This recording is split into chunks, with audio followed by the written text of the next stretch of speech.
So welcome to the Peace One Day 20-year celebration.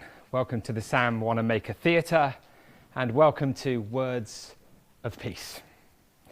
Today we are celebrating 20 years of Peace One Day, which is incredible. It was it began that journey. We began that journey right here at Shakespeare's Globe Theatre. So it's absolutely wonderful that this incredible space has allowed us to come back and celebrate with you. We wanted to create a day of ceasefire and non-violence with a fixed calendar date. I was frightened, I was confused, I was concerned about the world, and I just wanted to do something. I wanted to make a film about peace, and then I realised there wasn't a day with a fixed calendar date, and that's how the journey began, and we spent years travelling the world to create that day, and it did. And every government of the world voted for it. Once that was done, we then wanted to prove that the day could work in an area of conflict. So after years of work, we went to Afghanistan, and eventually the Taliban and NATO and ISAF and everybody became involved with the great support of the United Nations. And as a consequence of that, there was a ceasefire.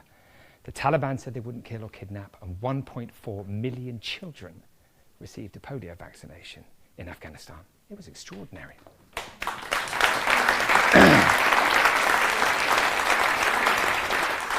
But the job after that was to institutionalize it, to make sure everybody knows about it.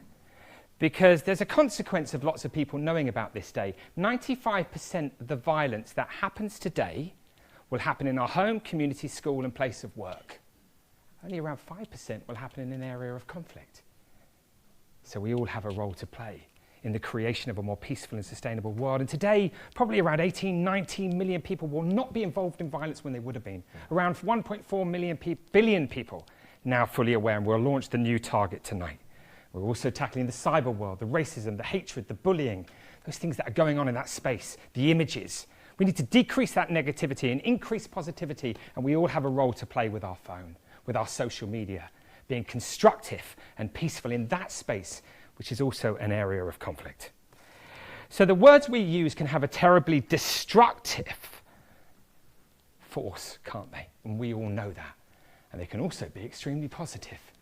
And they can reconcile, and they can build bridges, and they can make peace happen by saying sorry. And that's in fact what Peace Day is all about. On Mother's Day, I give my mum flowers. On Peace Day, I may well be saying sorry. And that's incredible. I'll tell you one tiny story about the words of peace, words I never forgot before you're going to see some of the greatest actors come on this stage and, wow, say words of peace. Right at the beginning of this journey, I met a woman called Daddy Janki, who was the spiritual advisor to the United Nations, you know. Amazing. And I was really enthusiastic, and I was selling, and I was telling her, and I was trying to get her support and just do everything to get her involved. And I finished my sort of pitch, and she looked at me and she stared for a couple of minutes. It was kind of, you know, I was sort of expecting something a bit different, but she stared and there was silence. And she said to me, Jeremy, all you have to do is breathe, because it's already happened. And it was just so incredible. In my darkest moments, all you have to do is breathe. It's already happened. Incredible. So, I'd like to thank all of the actors who are going to come onto this stage, but I also want to introduce, like a friend, a mentor, and a complete, total inspiration, Peace One Day Ambassador, Mark Rylance.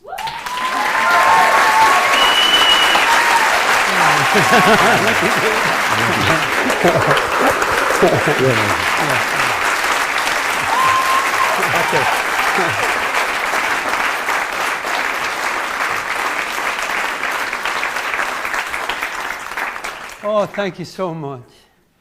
I want to say a big welcome to all the people watching on this live stream as well. 1.4 billion, Jeremy mentions, is people who have become conscious already that this will be an International Day of Peace, which may grow hopefully to be International Week of Peace, an International Month, an International Year. You may be sitting on your own somewhere, just looking at your phone or at a computer, but you are number 1.4 billion and one, which is a big number. So you're welcome. This first piece is one of my favorite speeches from Shakespeare. And I wonder if I could ask for 2 volunteers. I'm not going to ask you to do anything else but stand and listen. Oh, thank you. Would you mind standing, sir? And anyone on this side, would anyone be willing to stand? Thank you. So I'm going to come back a little bit to include you. There are people all over the world at the moment, aren't there? In homes, in cities, on battlefields, in the UN, sometimes inside themselves, trying to make peace between opposing aspects of the situation they find themselves in. This is a man put in this position by Shakespeare. My duty to you both, on equal love, great kings of France and England, that I have labored with all my wits, my pains, and strong endeavors to bring your most imperial majesties to this bar and royal interview, your mightiness on both parts best can witness. Since then my office hath so far prevailed, that face to face and royal eye to eye you have congreted. Let it not disgrace me, if I demand before this royal view what rub or what impediment there is, why that the naked, poor, and mangled peace, great nurse of arts, plenties, and joyful births, should not in this best garden of the world, our fertile France, put up her lovely visage. Alas, she hath from France too long been chased, and all her husbandry doth lie on heaps, corrupting in its own fertility. Her vine, the merry cheerer of the heart, unpruned dies. Her hedges, even pleached, like prisoners wildly overgrown with hair, put forth disordered twigs. Her fallow leaves, the burnet, the darnel, hemlock, and rank fumitory doth root upon, whilst that the coulter rusts that should deracinate such savagery. The even mead that erst brought sweetly forth the freckled clover, cowslip, burnet, and green clover, wanting the scythe, all uncorrected, rank, conceives by idleness, and nothing teems but hateful docks, rough thistles, kexes, burrs, losing both beauty and utility. Now, as our vineyards, fallows, meads, and hedges, defective in their natures, grow to wildness, even so our houses, and ourselves, and children have lost or do not learn, for want of time, the sciences that should become our country, but grow like savages, as soldiers will, who nothing do but meditate on blood, to swearing and stern looks, diffused attire, and everything that seems unnatural, which to reduce into our form of favor you are assembled. And my speech entreats that I may know the let, why gentle peace should not expel these inconveniences, and bless us with her former qualities.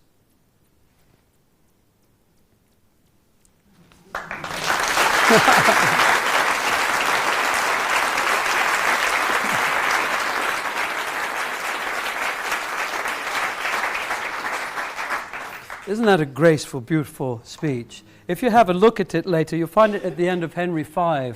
It's between Hal and the King of France. And it's a real lesson in how to make sure you're being equal, being respectful.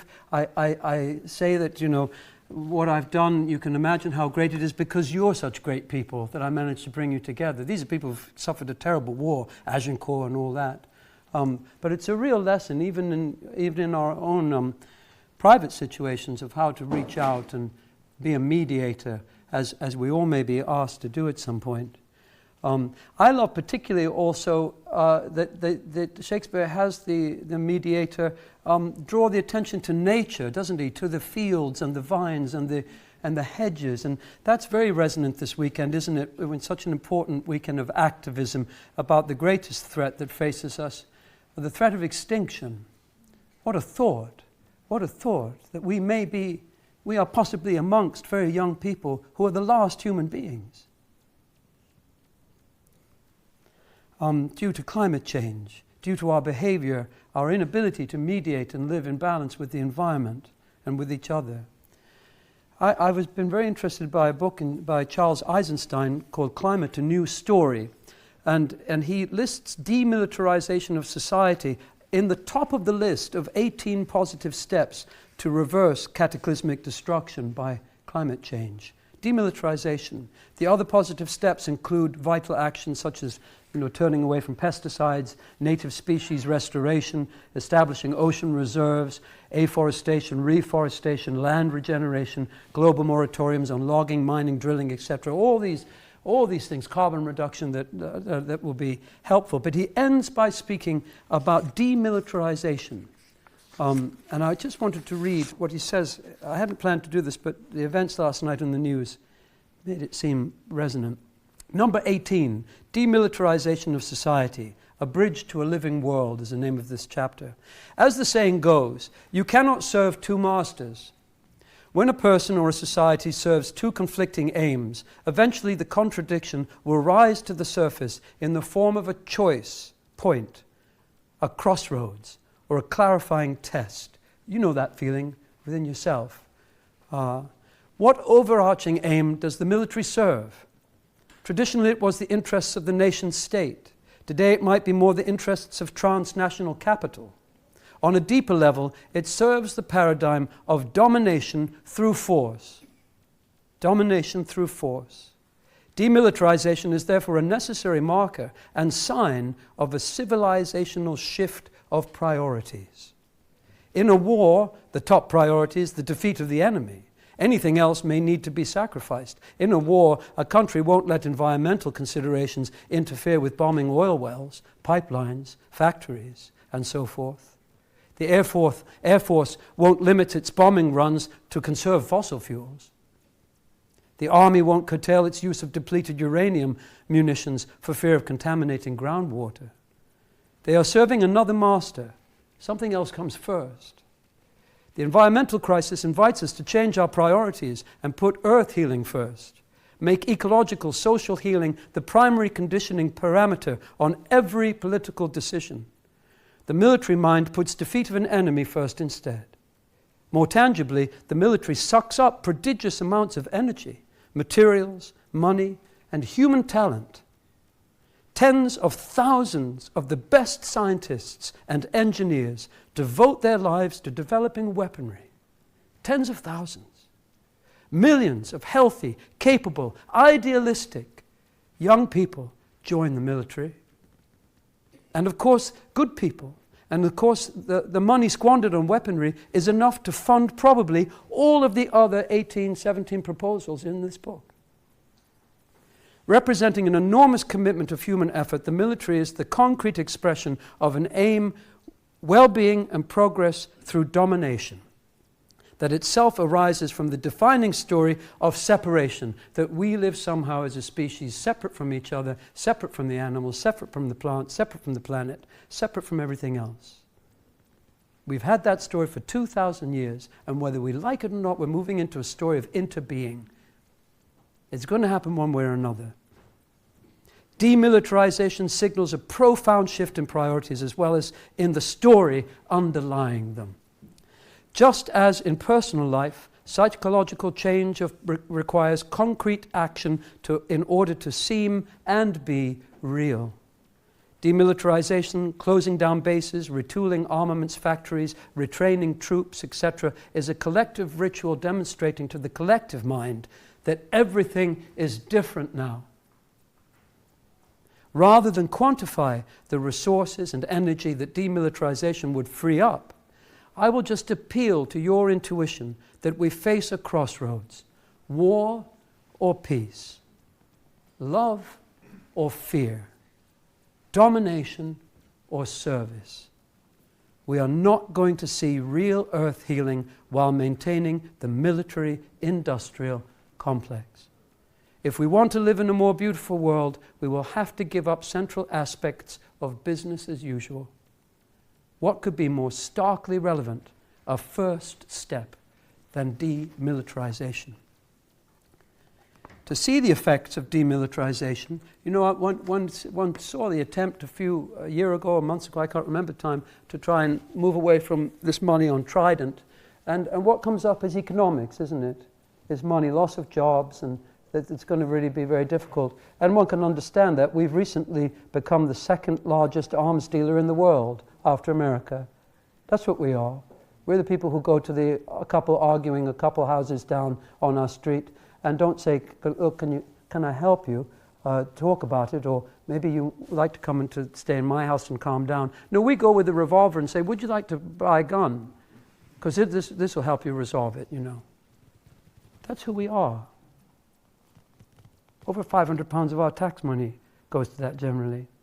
But we don't have to look very far, because Germany has flourished for 70 years as a pacifist nation. And who are Germany? They're the most productive economic country per capita in the whole world. Not China, not Africa, Germany. There's lots of reasons for that, but perhaps one of them is that they are demilitarized. And so I wanted to celebrate, as the first speaker tonight, Willy Brandt, the Chancellor, who won a Nobel Prize in 1971 for his work as Mayor of Berlin and then Chancellor of Germany. And he gave a wonderful speech, which I'm just going to read excerpts from, the final parts of it. He says some wonderful things like, war is no longer the ultima ratio, but rather the ultima irratio. He says there are strong forces in opposition to the organization of peace. We have witnessed the barbarism into which man can relapse. No religion, no ideology, no glorious cultural evolution can rule out for certain the possibility of hatred breaking out from the innermost depths of the human heart and plunging nations into disaster. Peace, like freedom, is no original state which existed from the start. We shall have to make it in the truest sense of the word. To achieve this, we shall have to know more about the origin of conflicts. This is where the institutions of peace and conflict research are faced with huge tasks. As I see it, next to reasonable politics, learning is in our world the true, credible alternative to force. Another opposing force we have to contend with is the sacro-egoissimo of pressure groups. We still see them in Europe practically every day, and the unbridled national egoism of young states is developing so quickly that it seems to have no difficulty in catching up with the old nations who have many centuries start. Ideologies, their harbingers and followers over and over again disregard the fundamental ethical principles of coexistence because they want to improve mankind, to preserve the purity of their doctrine, or to get the better of other doctrines. It is not possible to sow the seeds of lasting peace between such forces. A policy for peace must make them understand that neither states nor ideologies are ends in themselves, but they are there to serve the individual in his efforts or her efforts to live and develop their lives meaningfully. The quest for absolute possession is a threat to man. Those who feel they own the entire truth, those who will have the paradise of their dreams here and now, destroy only too easily the ground on which a system allowing for human dignity can grow.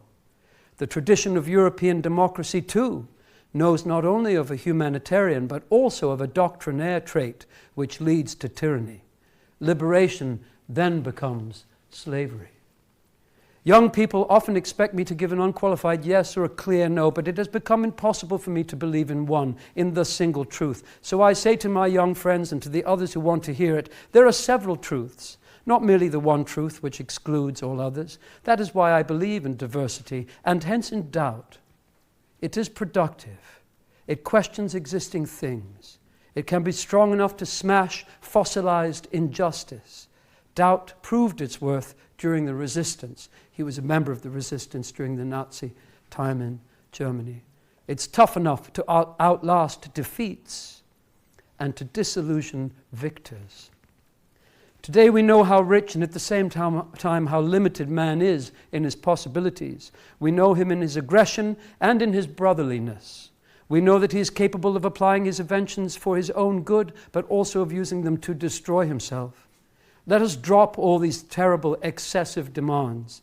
I believe in active compassion and therefore in man's responsibility, and I believe in the absolute necessity of peace. As a democratic socialist, my thoughts and my work are directed to change. Not that I want to remodel man, for to force him into a system means to destroy him, but I believe in the changeability of human conditions. During my life, I've seen many illusions develop and disappear, much confusion, escapism, and simplification. In one place, a sense of responsibility was lacking, in another, imagination. I have also experienced what faith in one's convictions, steadfastness, and solidarity can mean. I know how moral strength can develop and emerge, especially in times of great affliction. Many things declared dead have proved to be alive. Originally, Alfred Nobel, and we'll hear a few Nobel lectures this afternoon. Originally, Alfred Nobel thought that he would have his Peace Prize awarded only 6 times, once every 5 years, after which it would no longer be necessary. It has, in fact, lasted longer. Otherwise, I would not have had the opportunity of addressing you here today. Bertha von Suttner, who was awarded the prize in 1905, overestimated the favorable response to her book in 1905, Lay Down Your Arms. That's an understatement. I'm still one of those who were deeply impressed by the book, and after all else, I gladly identify myself with the naive humanism of my youth. But I cannot end my speech without reminding you and myself of those who at this moment are living and suffering in war, especially in 1971 on the Indian subcontinent and in Vietnam. I include also the people living in the Middle East and other areas of crisis. I do not feel like making loud appeals, for it is easy to demand moderation, reason, and modesty of others. But this plea comes from the bottom of my heart, said Chancellor Willy Brandt. May all those who possess the power to wage war have the mastery of reason to maintain peace. Willy Brandt.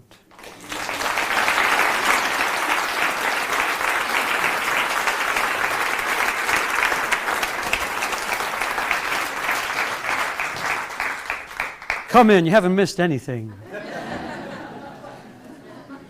So as well as talking about building peace and maintaining peace, we want to have some words that give us some indication of what that peace might be that we talk about. And the first speaker I'd like to invite on stage to join me is the wonderful Jolie Richardson. It's going to come up. My word. Welcome, Jolie.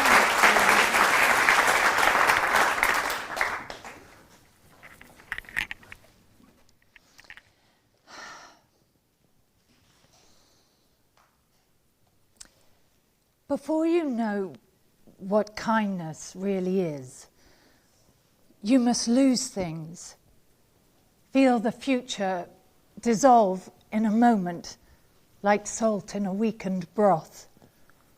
What you held in your hand, what you counted and carefully saved, all this must go so you know how desolate the landscape can be between the regions of kindness, how you ride and ride thinking the bus will never stop, the passengers eating maize and chicken will stare out of the window forever. Before you learn the tender gravity of kindness, you must travel where the Indian in the white poncho lies dead on the side of the road. You must see how this could be you, how he too was someone who journeyed through the night with plans and the simple breath that kept him alive. Before you know kindness as the deepest thing inside, You must know sorrow as the other deepest thing. You must wake up with sorrow. You must speak it till your voice catches the thread of all sorrows and you see the size of the cloth. Then it is only kindness that makes sense anymore.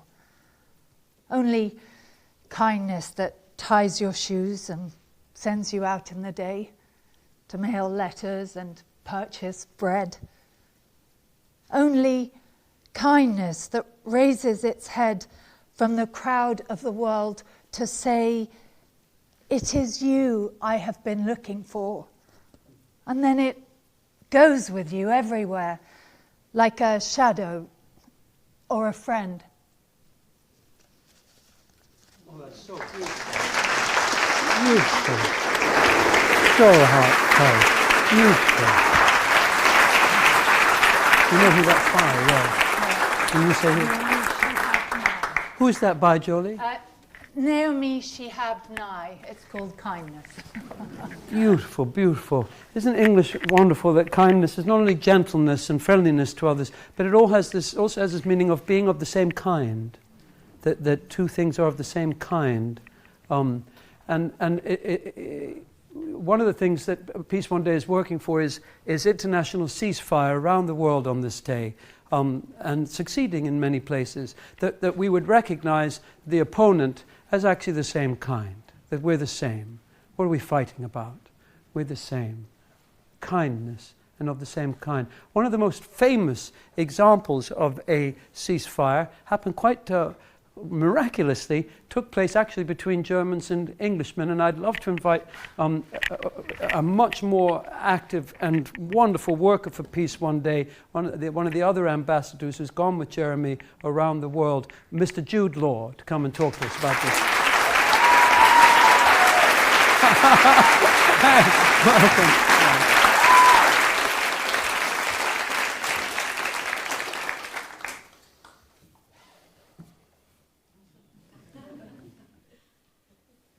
First winter of the war, on Christmas Eve, near noontime, fire ceased on both fronts, ceased completely.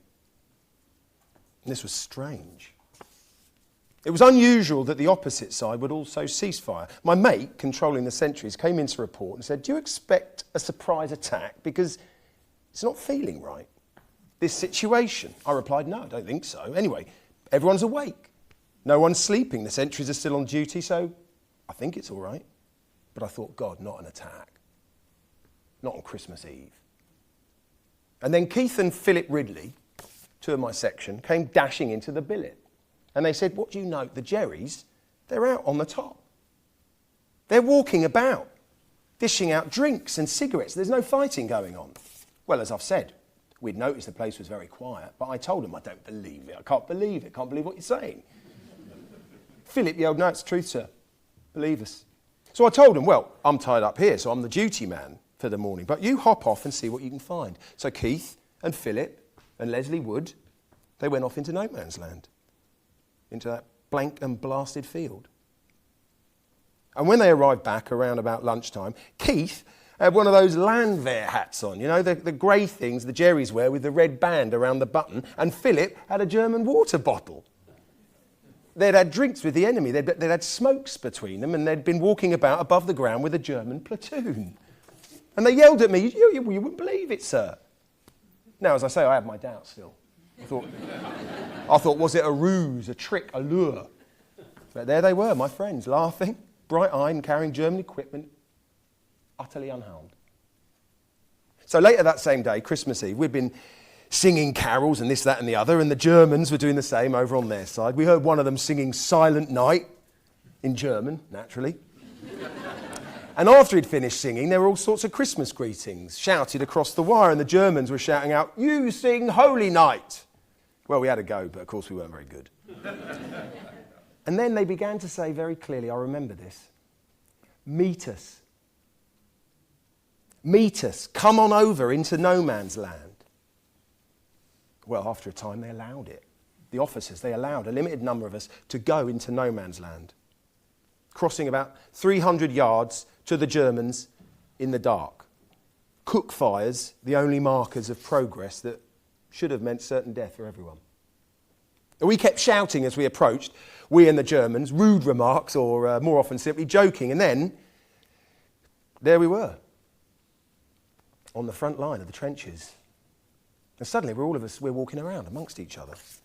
The Jerrys, ourselves, jostling, trading things. And to my astonishment, I remember this, one of the Germans, for the life of me, I don't remember was he an officer or not, but one of them, in tattered English, said, tomorrow, you no shoot, we no shoot. And Christmas morning came, and we didn't shoot. And they didn't shoot. Of course, at first, we popped our heads over the top and jumped up and down quickly in case they did shoot. But they didn't. And then we saw the Germans standing up and waving their arms, hazarding the same worry, but we didn't shoot, and so on, and it gradually grew. I remember it very well. Christmas Day, 1914. We and the Germans and the French soldiers, we left our trenches. We went to the barbed wire between ourselves with champagne and cigarettes in our hands. We came out of the line, they came out of their line, swapping tins of bully for tins of meat. They were burying their dead, and we were burying any of our dead. And I'll tell you now, I didn't ever tell my commanding officer this, but we had feelings of fraternization. And we shouted, and they shouted, that we wanted the war to finish. And this carried on for a couple of days. It happened.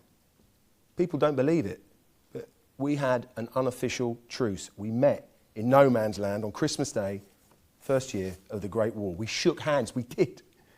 We did. Sure as I'm sitting here in front of you. And then we received orders. Get back to your trenches, every man. By word of mouth, down the line, everybody. Back in your trenches.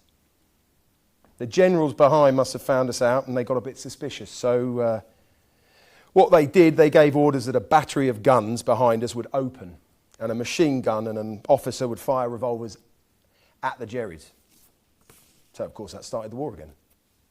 My men were cursing them to hell, cursing the generals. You want to get up here in this stuff. Never mind giving your orders in your big chateau and driving your big cars. But back we went. And the war went on.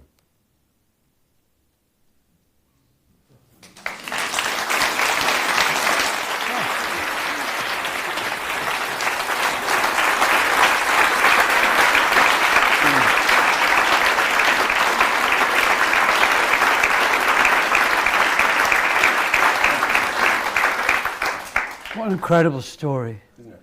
Absolutely incredible, isn't it? That it really happened. You've travelled around, you've travelled a lot with Jeremy to different war zones, haven't you, in these last 20 years that Peace One Day's been going? Yeah.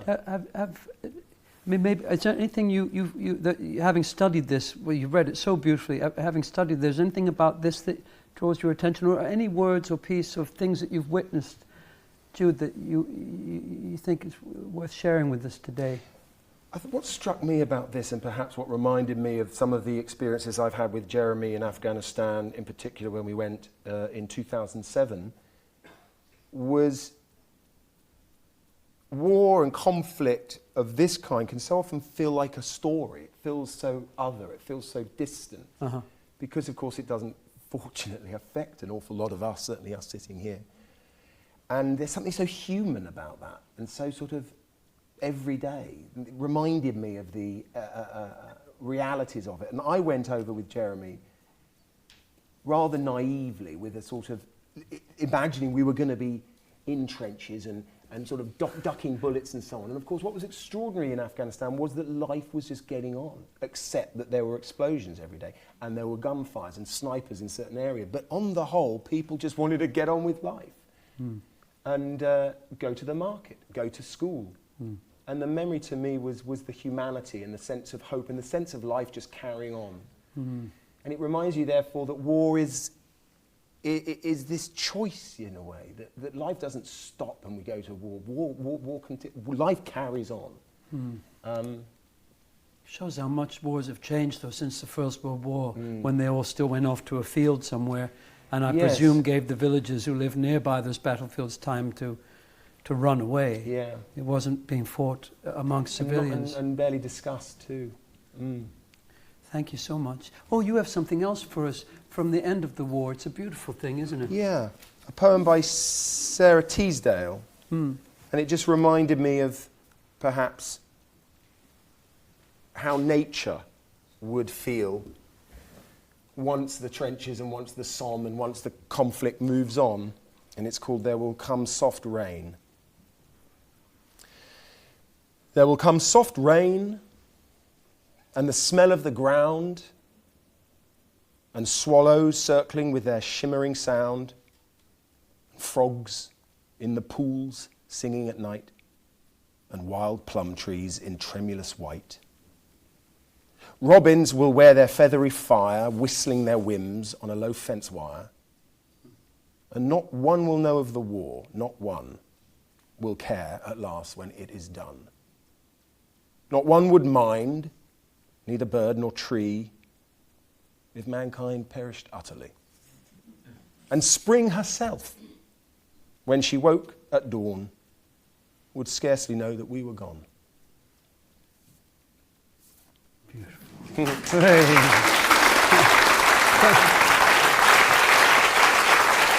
Yeah, good.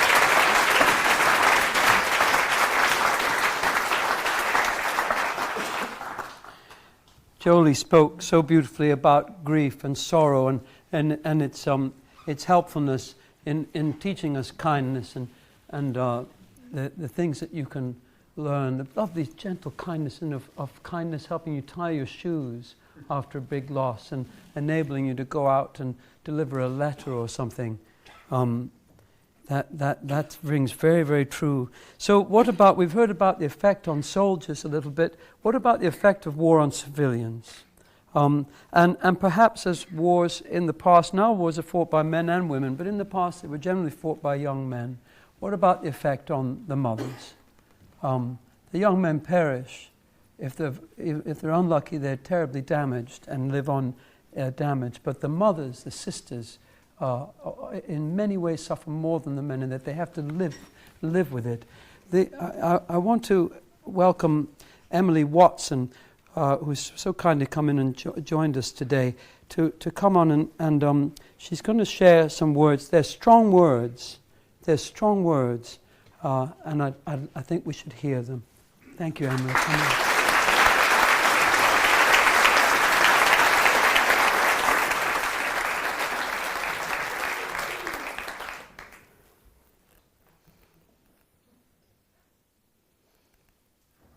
When I saw my son in that casket, looking the way he did, I was mad. I was livid, and everybody there knew it. Everybody, because I was lied to. My son was not shot 3 times. My son was shot, he was shot 6 times. He was never medevaced.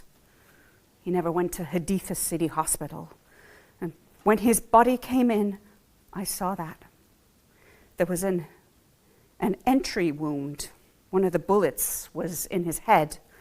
It went in and it came out, so there was an entry and an exit wound in his head.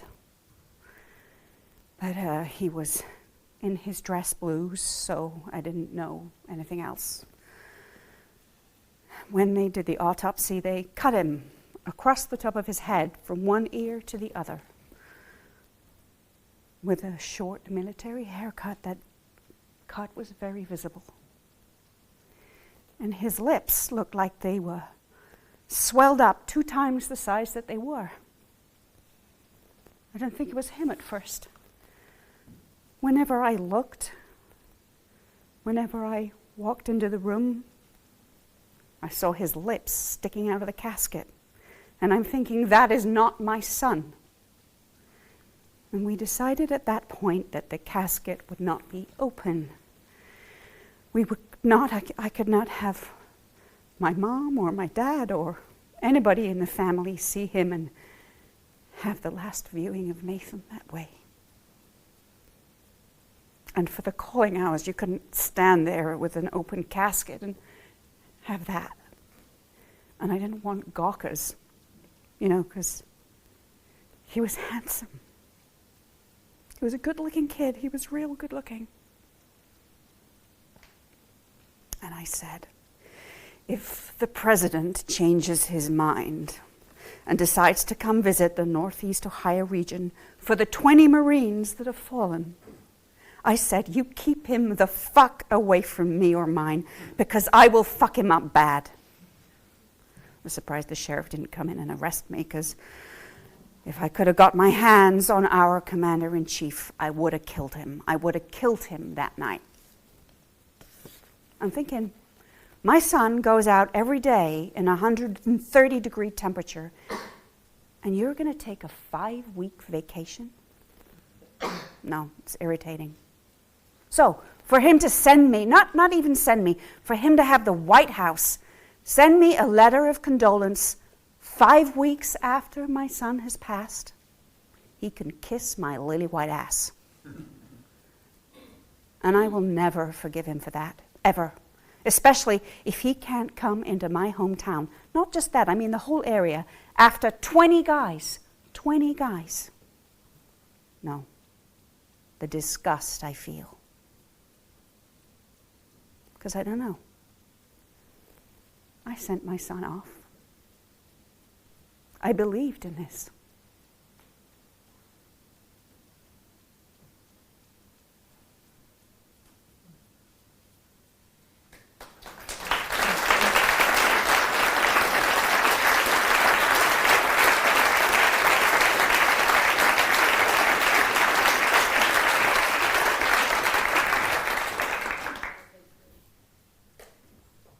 Not the peace of a ceasefire, not even the vision of the wolf and the lamb, but rather, as in the heart, when the excitement is over, and you can talk only of a great weariness.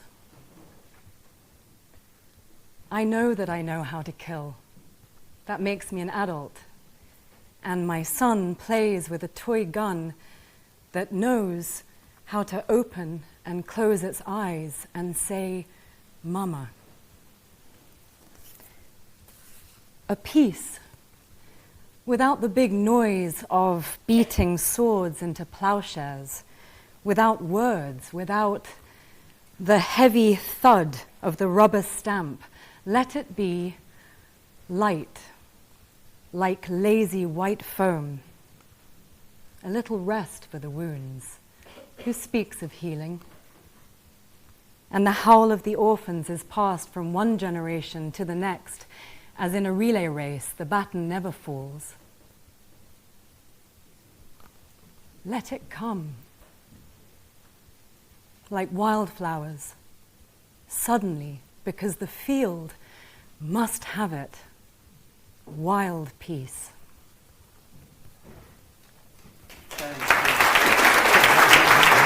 Bless you. Thank you.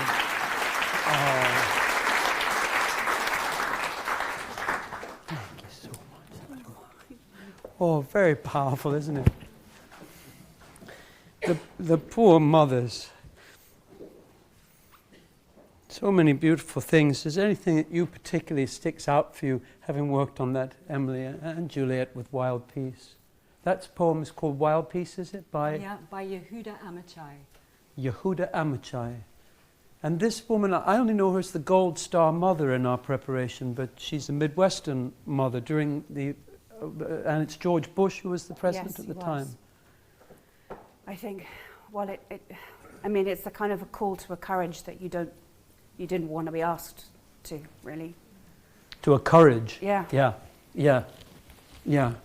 Anger is a part of working for peace, isn't it? It really is a strong fuel, but the grief of it and the. Do you know? We don't know what became of her or what happened. We'll have to find out. Yeah. So did you want to say anything about that Wild Peace? Did you choose it? Yeah. I love it. I actually, I sent it to a couple of friends after the shooting in Pittsburgh, And I was looking for something that made sense to me. And I just thought it was exquisitely beautiful. And I don't know, it gave me some peace. Let it come because the field needs it. Something Yeah. like that. You said, like wildflowers, Yeah. because the field needs it. And also the introduction of nature, that I think that so much, we talk about conflict and unrest. It's people. It's sort of something that feels painful or difficult in our society. But the idea of nature coming into play, that it's such a peaceful element. I love that somehow it calls that in at the end of it. That we can learn from it. Nicely said. Our next speaker experienced tragedy like this. I would imagine he heard about it nearly every day of his life. And he carried deeply in his soul, perhaps as one of the most eloquent speakers I've ever known in my life, the memory of it for many centuries before what had taken place. And I'm talking about the terrible hatred and war of racial hatred within our societies. Dr. Martin Luther King was given the Nobel Peace Prize when he was 35 years old, 4 years before he was murdered by a white racist. And I'm really thrilled to welcome my dear friend André Holland, who played with me last summer here at the Globe in Othello, to come and share with us some of Dr. Martin Luther King's, just excerpts, isn't it?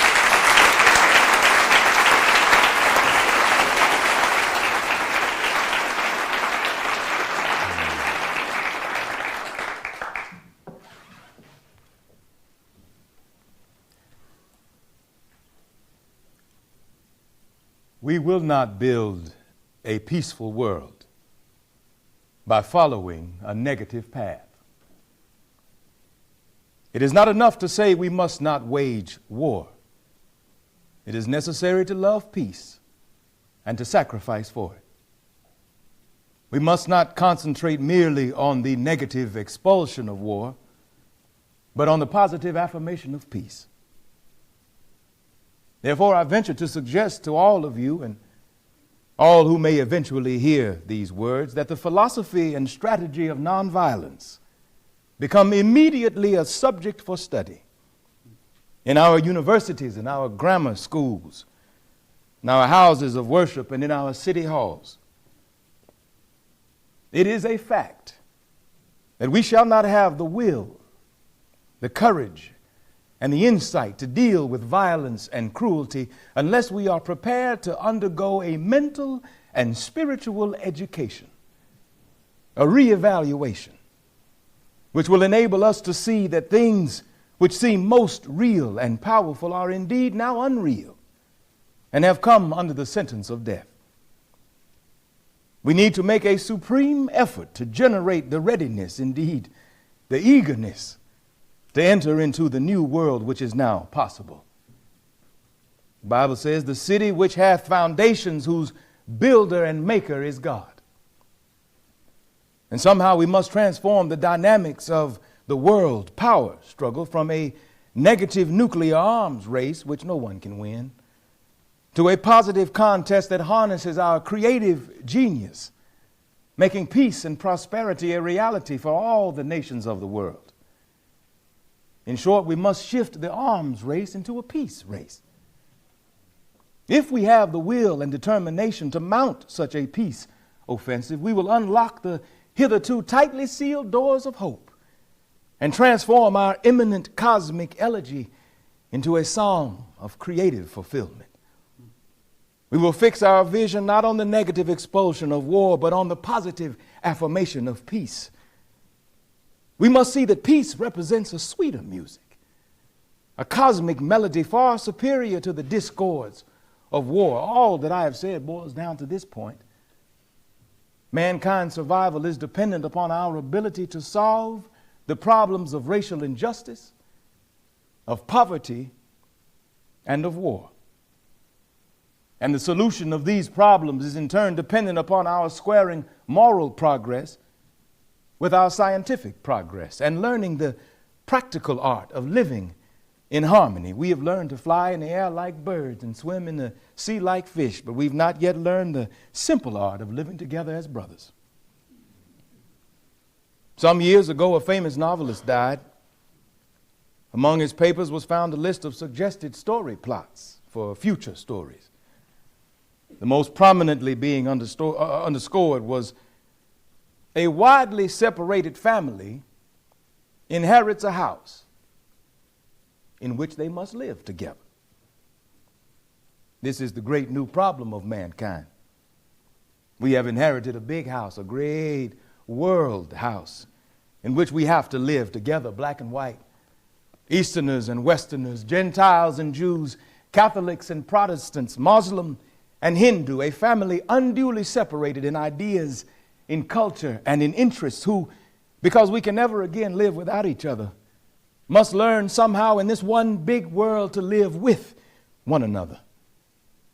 This call for a worldwide fellowship that lifts neighborly concern beyond one's tribe, race, class, and nation is in reality a call for an all-embracing and unconditional love for all men. And when I speak of love, I'm not speaking of some sentimental and weak response, which is little more than emotional bosh. I'm speaking of that force which all of the great religions have seen as the supreme unifying principle of life. Love is somehow the key that unlocks the door which leads to ultimate reality. This Hindu, Muslim, Christian, Jewish, Buddhist belief about ultimate reality is beautifully summed up in the first epistle of St. John. Let us love one another, for love is of God, and everyone that loveth is born of God and knoweth God. He that loveth not knoweth not God, for God is love. If we love one another, God dwelleth in us, and his love is perfected in us.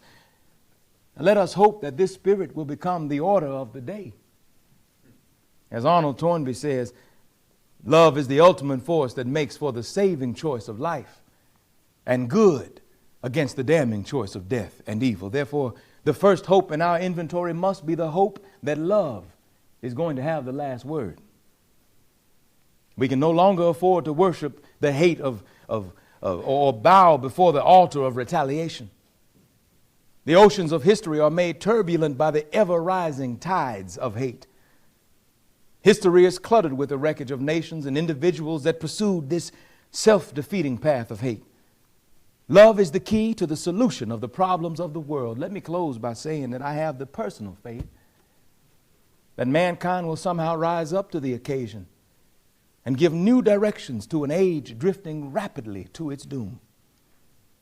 Old systems of exploitation and oppression are passing away, and out of the womb of a frail world, new systems of justice and equality are being born. Doors of opportunity are gradually being opened to those at the bottom of society. The shirtless and barefoot people of the land are developing a new sense of somebodyness and carving a tunnel of hope through the dark mountain of despair. The people who sat in darkness have seen a great light. So in a real sense, this is a great time to be alive. Therefore, I'm not yet discouraged about the future. Granted, the easygoing optimism of yesterday is impossible.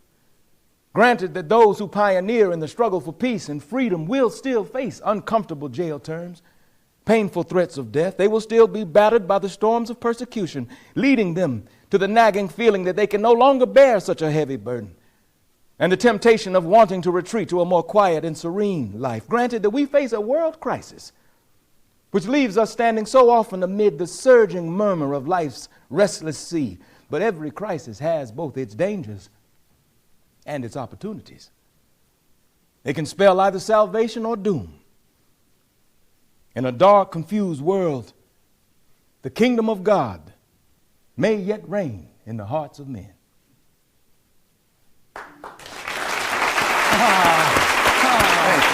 Thanks, man.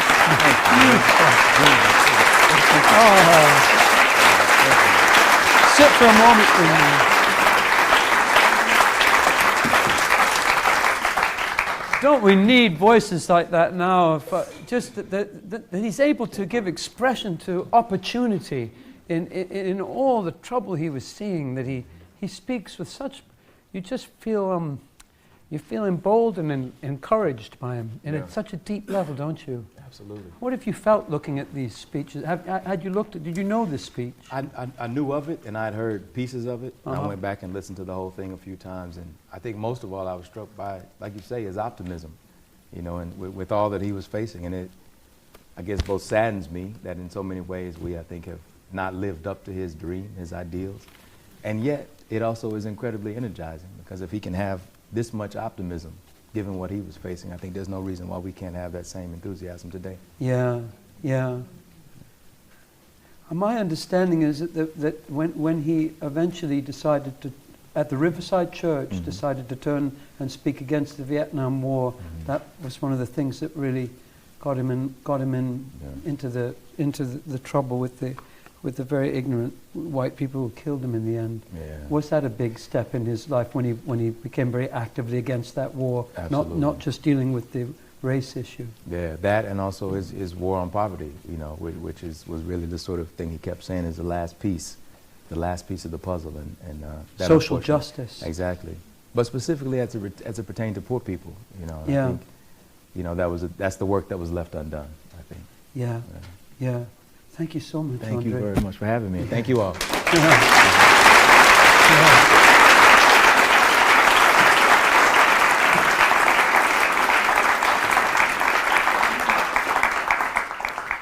Closer to home, here in England, we've employed violence, incarceration, and brutality, and suffered a landscape of hatred between our brothers and sisters in Ireland and ourselves here. The ongoing war, really, between us and our brothers and sisters in Ireland. It's not ongoing, hopefully. I mean, hopefully not. It's in peril again, isn't it?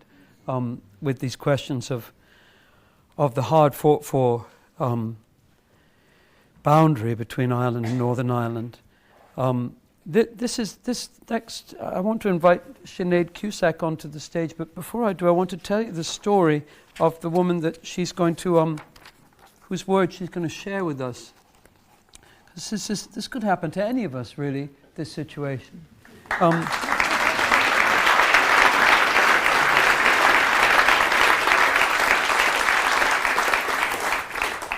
So Betty Williams, who also received a Nobel Peace Prize. They didn't just go to men. Betty Williams was drawn into the public arena after witnessing the death of 3 children on the 10th of August 1976, when they were hit by a car whose driver, an Irish Republican Army paramilitary named Danny Lennon, had been fatally shot in return fire by a soldier of the King's Own Royal Border Regiment. And as Betty turned the corner to her home, she was just out shopping or something, she witnessed the 3 Maguire children crushed by this swerving car that came up onto the pavement. And she rushed to their help. Their mother, Anne Maguire, who was with the children at the time, eventually committed suicide, bless her, in 1980 after a failed attempt to start a new life in New Zealand. Betty Williams was so moved by that incident that within 2 days of the tragic event, she had obtained 6,000 signatures on a petition for peace and gained wide media attention. My understanding is she just gathered a lot of mothers and walked through both sectarian neighborhoods, just walked around saying, enough is enough. She co-founded the Women for Peace, which later, with co-founder Kieran McEwen, became the Community for Peace People. And these are, again, excerpts from the lecture that she gave when she received the Nobel Prize for Peace Work. I stand here today with a sense of humility and a sense of honor. I stand here in the name of courage to give name to a challenge. But I'm also aware of a sense of history. I'm aware of all the people who have stood here before to receive this award. And we think perhaps particularly of Martin Luther King, whose memory we cherish, and whose ideals and whose voice inspire us still, as they have done for so many millions of people around the world, involved, actively engaged in the non-violent struggle for justice and peace. We are for life and creation, and we are against war and destruction. And in our rage over Belfast, we screamed that the violence had to stop. And we made a call which unlocked the massive desire for peace within the hearts of the Northern Irish people, and as we so soon discovered, in the hearts of people around the world. But unlocking the desire for peace will never have been enough, and this is the challenge. I want peace. The words are simple, but the path is not easy. It is a path on which we must not only reject the use of all the techniques of violence, but along which we must seek out the work of peace and do it. It is the way of dedication, hard work, and courage. And let me emphasize from my heart's core, compassion can be more important than intellect. Compassion recognizes human rights automatically. It doesn't need a charter. Now, war has traditionally been a man's work, although we know that women too are involved in violence. But the voice of women, the voice of those most closely involved in bringing forth new life, has not always been listened to when it pleaded and implored against the waste of life in war after war. And because women over so many centuries and in so many cultures have been excluded from what have been called public affairs, for that very reason, they have concentrated much more on the things close to home. They have kept far more in touch with the true realities, the realities of giving birth and love. So perhaps the moment has come in human history for our very survival, that those realities must be given pride of place over the vainglorious adventures that lead to war. But we do not wish to see a division over this. Merely a natural and respectful and loving cooperation, women and men working together. Of these possibilities, I am proud. I feel humbled by our potential, but I am also angry. I am as angry today, in a calm and a deep sense, at the wastage of human life that continues around the world, as I was when I saw young life squashed on a Belfast street. I am angry at the waste of resources that goes on every day for militarism, while human beings live in misery. Every day, 12,000 people die of malnutrition and misery. Yet every day, $720 million are spent on armaments. But just think of those insane priorities. And think of it this way. If the expenditure on armaments could be transferred for one whole day, then $720 million could be shared among those 12,000 doomed. In other words, each of them on that day would receive $60,000. A day of peace. Someday we must take seriously the words of Carl Sandburg.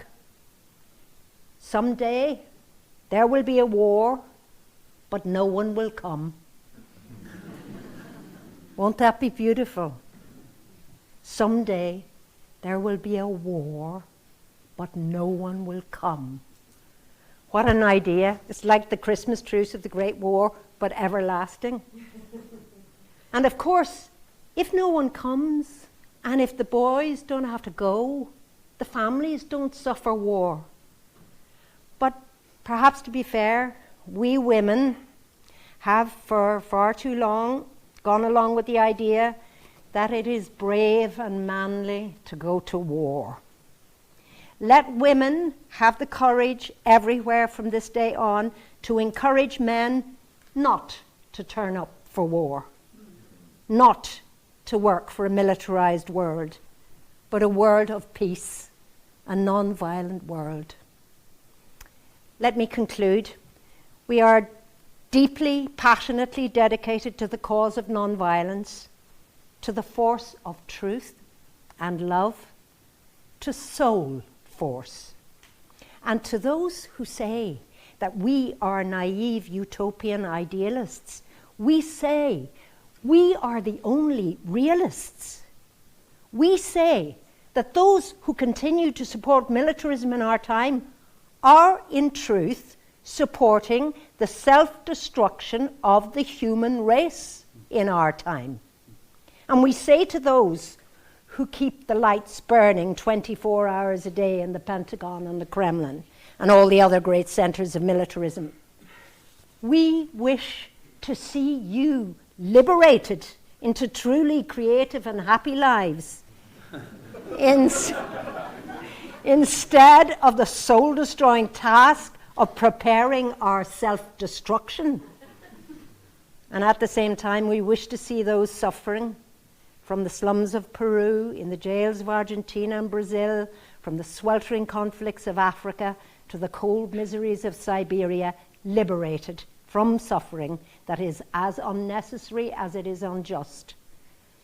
And for us, on that little area of the globe known as Northern Ireland, we know how much we have yet to do, and we tremble at the awful responsibility. We think of the blood that has been spilt and may yet be shed on that beautiful landscape, from the majestic Mourne Mountains to the glens of Antrim, from dear old suffering Belfast to the magnificent lakes of County Fermanagh, from lovely Derry on the banks of the Foyle to the orchards of Armagh. We know there's still a vast amount of work to be done to make the lives of the Northern Irish people as beautiful as our landscape is green. And we know as well that every people feel for their land and for their children and their lives what we feel for ours. Truly, there's only one home, and you're in it with your family and your kin. Care for it and care for them.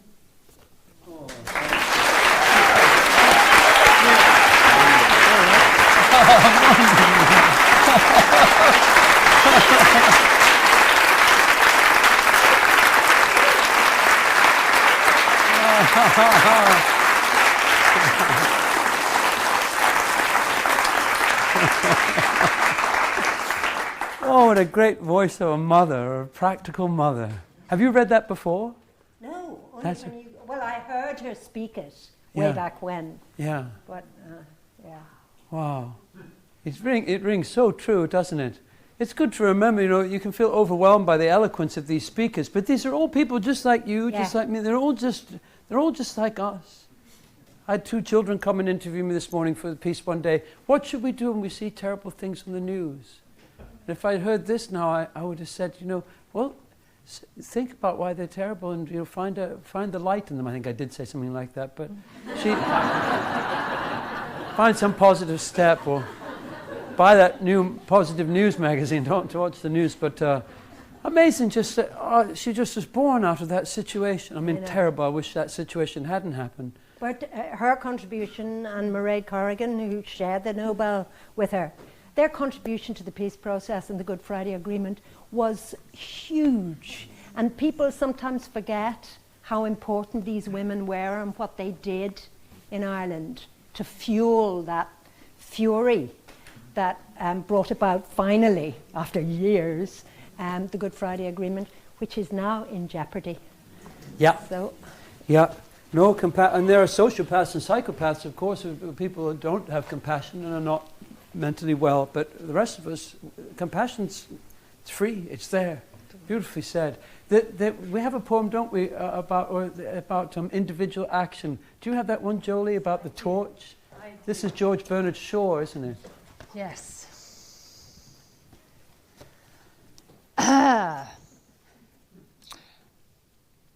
This is the true joy in life. The being used for a purpose, recognized by yourself as a mighty one. The being a force of nature instead of a feverish, selfish little clod of ailments and grievances, complaining that the world will not devote itself to making you happy. Now, I am of the opinion that my life belongs to the whole community, and as long as I live, it is my privilege to do for it whatever I can. I want to be thoroughly used up, that when I die, that the harder I work, the harder I live. I rejoice in life for its own sake. Life is no brief candle for me.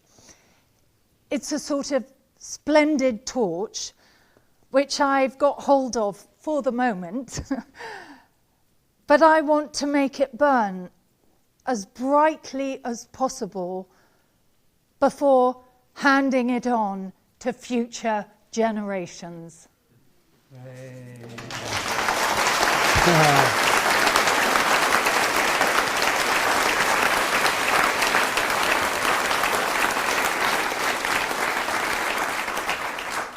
So here's to the torch in each of us, our ability to make our candle of hope and peaceful work into a torch.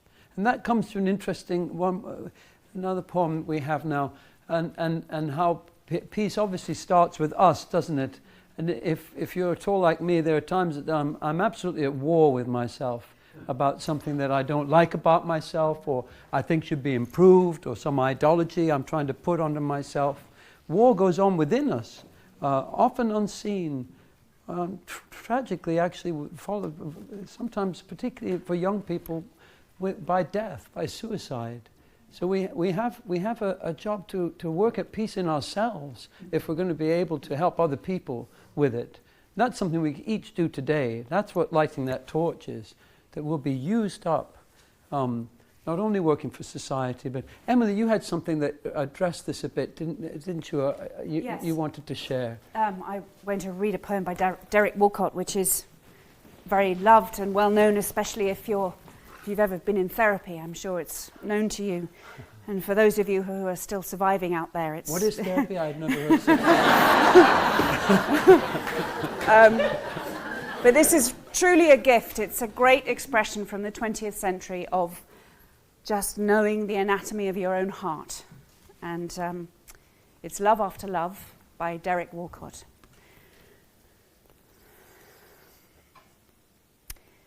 Time will come when, with elation, you will greet yourself arriving at your own door, in your own mirror, and each will smile at the other's welcome and say, "Sit here, eat." You will love again the stranger who was yourself. Give wine, give bread, give back your heart to itself, to the stranger who has loved you all your life, whom you ignored for another who knows you by heart. Take down the love letters from the bookshelf, the photographs, the desperate notes. Peel your own image from the mirror. Sit. Feast on your life. For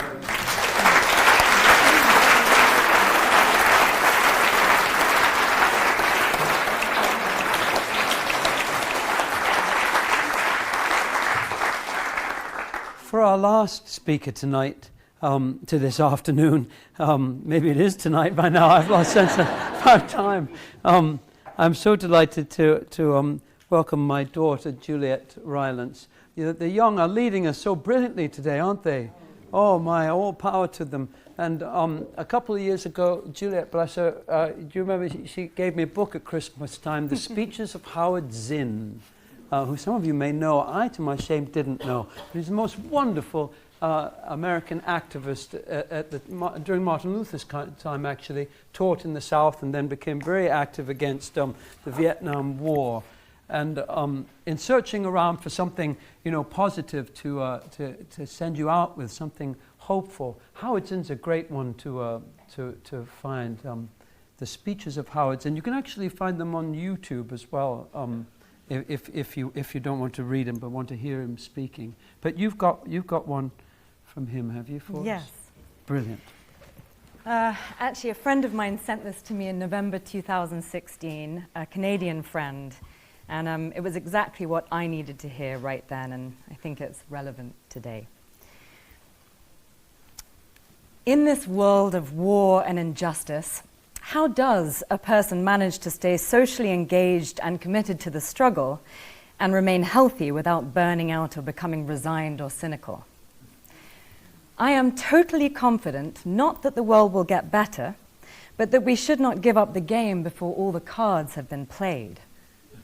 The metaphor is deliberate. Life is a gamble. Not to play is to foreclose any chance of winning. To play, to act, is to create at least a possibility of changing the world. There is a tendency to think that what we see in the present moment will continue. We forget how often we've been astonished by the sudden crumbling of institutions, by extraordinary changes in people's thoughts, by unexpected eruptions of rebellion against tyrannies, by the quick collapse of systems of power that seemed invincible. What leaps out from the history of the past 100 years is its utter unpredictability.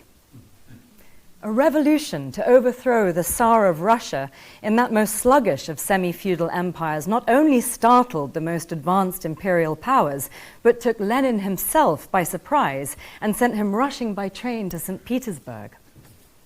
Who would have predicted the bizarre shifts of World War II, the Nazi-Soviet pact, those embarrassing photos of von Ribbentrop and Molotov shaking hands, the German army rolling through Russia, apparently invincible, causing colossal casualties, being turned back at the gates of Leningrad, on the western edge of Moscow, in the streets of Stalingrad, followed by the defeat of the German army, with Hitler huddled in his Berlin bunker waiting to die.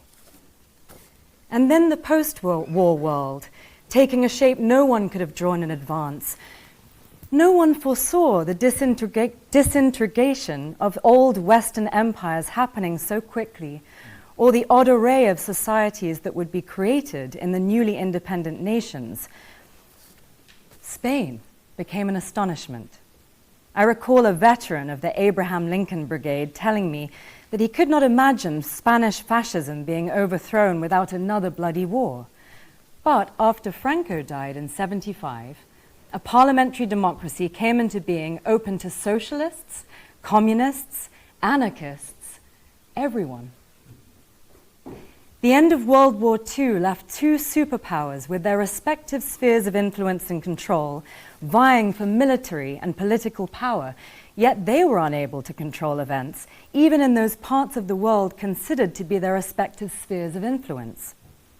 The failure of the Soviet Union to have its way in Afghanistan, its decision to withdraw after almost a decade of ugly intervention, was the most striking evidence that even the possession of thermonuclear weapons does not guarantee domination over a determined population. The United States faced the same reality. It waged a full-scale war in Indochina, conducting the most brutal bombardment of a tiny peninsula in world history, and yet was forced to withdraw. and now the rise of the Chinese from their communist revolution, the tumultuous and violent Cultural Revolution, and then to another turnabout with post-Mao China renouncing its most fervently held ideas and institutions, making overtures to the West, and for the most part cuddling up to capitalist enterprise, perplexing everyone. Looking at this catalogue of huge surprises, it's clear that the struggle for justice should never be abandoned because of the apparent overwhelming power of those who have the guns and the money, who seem invincible in their determination to hold on to it. That apparent power has, again and again, proved vulnerable to human qualities less measurable than bombs and dollars. Moral fervor, determination, unity, organization, sacrifice, wit, ingenuity, courage, patience, whether by African Americans in Alabama or survivors of apartheid in South Africa, peasants in El Salvador, Nicaragua, and Vietnam, or workers and intellectuals in Poland, Hungary, and the Soviet Union itself. No cold calculation of the balance of power need deter people who are persuaded that their cause is just. I've tried hard to match my friends in their pessimism about the world. I mean, is it just my friends? But in the headlines every day we see more instances of the failure of the presumably powerful over the presumably powerless. And I keep encountering people who, in spite of all the evidence of terrible things happening everywhere, give me hope. Wherever I go, I find them, people, especially young people in whom the future rests. And beyond the handful of activists, there seem to be hundreds, thousands more who are open to unorthodox ideas. But they tend not to know of another's existence. And so, while they persist, they do so with the desperate patience of Sisyphus endlessly pushing the boulder up the mountain. I try to tell each group that they're not alone, and that the very people who are disheartened by the absence of a national movement are themselves proof of the potential for such a movement. Revolutionary change does not come as one cataclysmic moment, beware of such moments, but as an endless succession of surprises, moving zigzag toward a more decent society. We don't have to engage in grand, heroic actions to participate in the process of change. Small acts, when multiplied by millions of people, can quietly become a power no government can suppress, a power that can transform the world. And even when we don't win, there is fun and fulfillment in the fact that we've been involved with other good people in something worthwhile. We need hope. An optimist isn't necessarily a blithe, slightly sappy whistler in the dark of our time. To be hopeful in bad times is not being foolishly romantic. It is based on the fact that human history is a history not only of competition and cruelty, but also of compassion, sacrifice, courage, kindness. What we choose to emphasize in this complex history will determine our lives. If we see only the worst, it destroys our capacity to do something. If we remember those times and places, and there are so many, where people have behaved magnificently, it energizes us to act and raises at least the possibility of sending this spinning top of a world in a different direction. And if we do act, in however small a way, we don't have to wait for some grand utopian future. The future is an infinite succession of presents. And to live now, as we think human beings should live, in defiance of all that is bad around us, is itself a marvelous victory.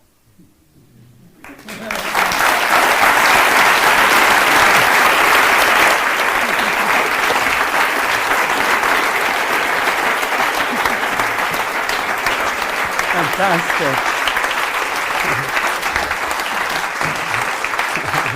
Fantastic. Beautiful, beautiful. We'll read this for them. We've got one final thing for you here.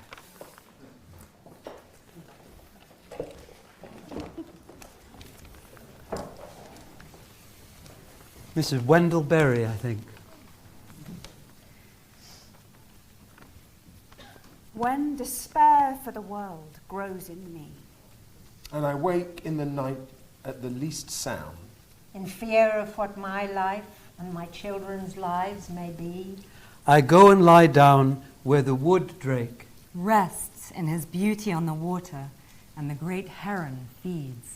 I come into the beauty of wild things. Who do not tax their lives with forethought.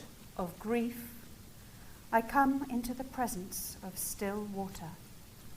and I feel above me the day-blind stars. waiting with their light for a time. I rest in the grace of the world and am free. Thank you so much for being with us here today.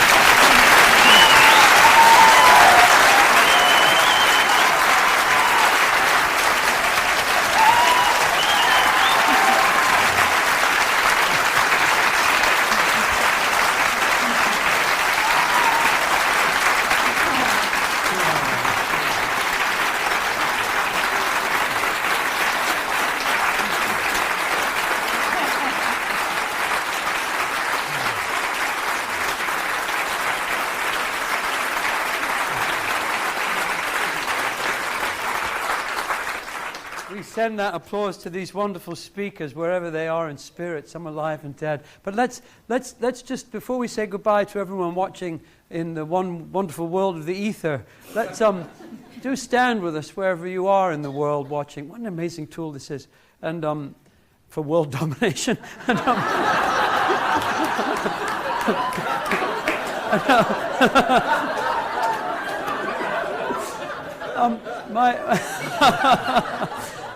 And, we'd love to just have a moment's silence. And my daughter Juliet, I think, can express it better than I. What we might do together in this room and in the wider room today of people joining with us. Do you want to say? Lovely, thank you.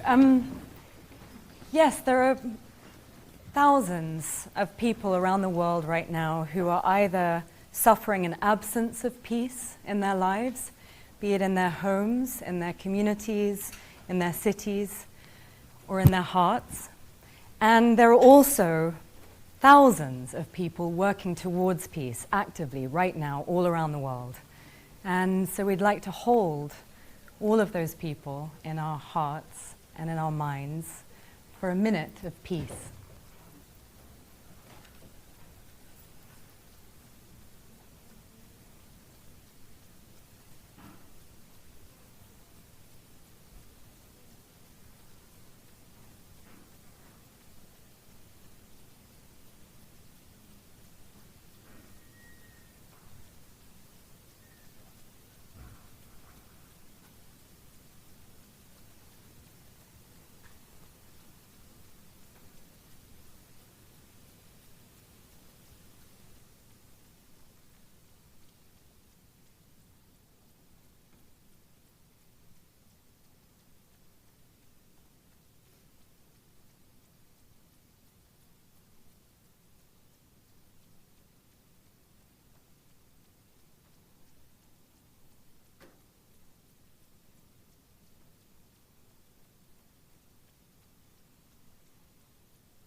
Thank you so much for being with us today. You've paid a high price to come and hear us speak, and that's helped us in Peace One Day today to reach out to thousands of people. You've done more than we have by coming along and being such wonderful listeners.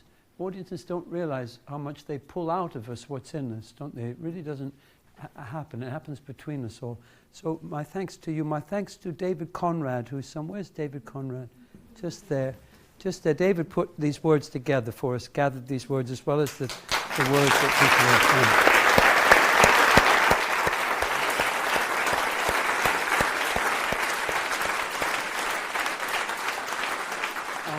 have obviously to the Globe and to Peace One Day and all these wonderful actors. Some have come from quite far to be with us today, and I've just been overwhelmed by the skill and the beauty of the way you've read and spoke these things today. I won't forget it.